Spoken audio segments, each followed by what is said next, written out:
Now here's a story about a Philadelphia, Pennsylvania approach, public health approach to overdose prevention. This is their page, safehousephilly.org. Now they're trying to set up a safe place where people that are addicted to drugs could go when they're injecting their drugs, in a safe place to where if they did have an overdose, there would be someone there to help them.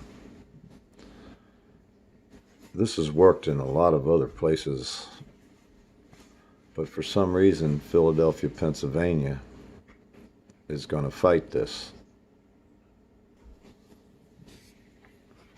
Now, they show that studies from other countries show that overdose prevention services reduce the number of overdose deaths, reduce transmission rates of infectious diseases, and so it actually works. And this is from the American Medical Association. Dr. Thomas Farley, Philadelphia Health Commissioner, stated that we cannot just watch our children, our parents, our brothers, sisters die of drug overdoses. We have to use every proven tool we can to help save their lives until they recover from the grip of addiction. They also stated that providing treatment and other services, the supervised sites can lessen the risk that the next injection leads to another funeral or another shattered family. And it would also save money. All the officers that are called to these scenes and all the ambulances and would not need to be provided. Now this webpage, Reason TV, put out their video just a little while ago. I won't play the whole video, but most addicts don't want to die. They inject themselves with no one else around.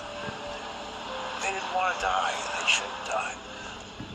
Fatal overdoses from opioids in the United States have increased about 250% since 2007. And opioids now make up over 2/3 of all overdose deaths. The problem is particularly acute in a handful of states, including Pennsylvania, which has the third highest overdose death rate in the country. In the city of Philadelphia, overdose deaths are concentrated in the neighborhood of Kensington, which is the epicenter of the city's opioid crisis. But advocates here are now planning to open a so-called supervised injection site, targeted not just at helping addicts break their addiction, but at keeping them alive as they continue to use. And the federal government has sued to stop them from opening. Safe injection sites are a way of making better use of a drug called naloxone, often known by the brand name Narcan, which is remarkably effective at stopping overdoses as they're occurring. Opioid molecules bind to the receptors that control respiration. During an overdose, breathing can slow or stop entirely. This can lead to severe brain damage or asphyxiation and death. 5-6, Narcan deployed in the left nostril. Narcan binds to the opioid receptors in the brain, displacing any present opioid molecules. It can rapidly reverse the effects of an overdose in as little as 2 minutes. Though it has no side effects, Narcan is hard to come by. It's not available over the counter, and in some states, doctors aren't allowed to prescribe it to someone who doesn't intend on using it themselves. Philly's supervised injection site would be a place where addicts can use drugs in the presence of medical professionals ready to administer Narcan to abort an overdose. The facility will also provide clean needles and a sanitary environment. The project is called Safe House, and it's rumored that organizers are planning to locate it in this nondescript warehouse on a side street in Kensington that's littered with needles. Safe House would be the first supervised injection site in the United States operating out in the open, but in 2014, a social service agency opened a covert facility in an undisclosed urban neighborhood in the U.S. According to a 2017 study in the American Journal of Preventive Medicine, Over 2 years, 2,574 injections were performed at the site, 90% of which would have otherwise occurred in a public restroom, street, park, or parking lot, according to participants. 2 overdoses were treated immediately with Narcan. There are over 120 supervised injection sites across the globe. Safe House is modeled after Insight, a supervised injection site in Vancouver, Canada. Founded in 2003, Insight has played a key role in studies of the efficacy of harm reduction techniques offered by supervised injection sites. It is not lawful to facilitate the illegal use of drugs. Projects like Safe House, however, are in violation of the so-called Crack House statute, which was part of the Federal Anti-Drug Abuse Act of 1986. We don't supply anybody with drugs. We don't touch drugs. None of our personnel do. Ed Rendell, who's both a former governor of Pennsylvania and former mayor of Philly, sits on the board of the nonprofit that's behind Safe House, and he's been instrumental in building support for the project. A lot of those people are in their 20s, and if they straighten out and get treatment and get off the addiction, they could go on to do wonderful things for themselves, for their families, for us as a society. According to the law, it's illegal to maintain any property for the purpose of manufacturing, distributing, or using any controlled substance. Violators can be sentenced to up to 20 years in prison and face a fine of up to $500,000. It never really was meant to be illegal. The senators and congressmen who developed the Crack House statute never in a million years thought about volunteer medical personnel standing by while someone injected themselves, ready to reverse the effects of the overdose. Do you think they thought for a minute that that activity should be criminal? Of course not. In early 2019, the Department of Justice preemptively sued Safe House and its executive director, Jeanette Bowles, to make it easier to begin making arrests if the project moves forward.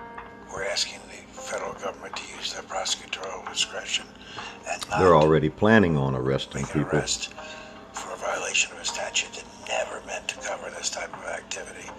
We'll go ahead with it. Maybe we'll wind up in federal prison. It's not the first time Rendell has squared off with authorities for policies intended to help addicts. In 1992, when he was mayor of Philly, a group of activists opened a needle exchange called Prevention Point to combat the AIDS epidemic.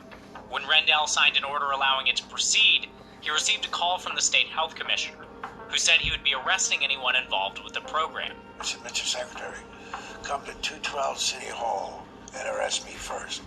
Prevention Point went on to be a great success. Our model was used in 30 other American cities, and the Congress went ahead and legalized the operation of Prevention Point. Rendell sees Safe House as a continuation of that same mission. To see the complete video, go to reason.com, because these people are risking prison to help Philadelphia drug users. Why is our government so against helping anyone, but they are so quick to throw everyone in prison, even doctors and nurses? Now, the addiction advocates in Philadelphia are gearing up for a fight with the federal law enforcement over the so-called supervised injection sites that they're trying to make to help people who are addicted to drugs, not just throw them in prison. Seems like that's all our government wants to do anymore, is put us all in prison, no matter what you're doing. They'll come up with a crime, make one up. You can beat the charge, but you can't beat the ride. That's how they think nowadays. Fatal overdoses from opioids in the United States have increased about 250% since 2007, now 2019. Okay, where are all these drugs coming from? And if they are going to get here and no one can stop them, why don't they at least help the people that are addicted to them, instead of just putting them all in prison? And anybody that tries to help them, you go to prison too, because that's the law. And they also know that in the city of Philadelphia, overdose deaths are concentrated in the neighborhood of Kensington, where a supervised injection site known as Safe House is slated to open, unless the government can stop them from helping people that are addicted to drugs. Now, this Safe House sounds like a good idea and all, but it's just a start. There's got to be more done. They just can't say, well, we're going to put you in jail because that's a law that they came up with in 1986. So now the fight will go to the federal government. And I'm sure the people will lose because no one can beat the feds. They win 99% of their cases. If a sports team won 99% of their games all the time, you would know they are cheating.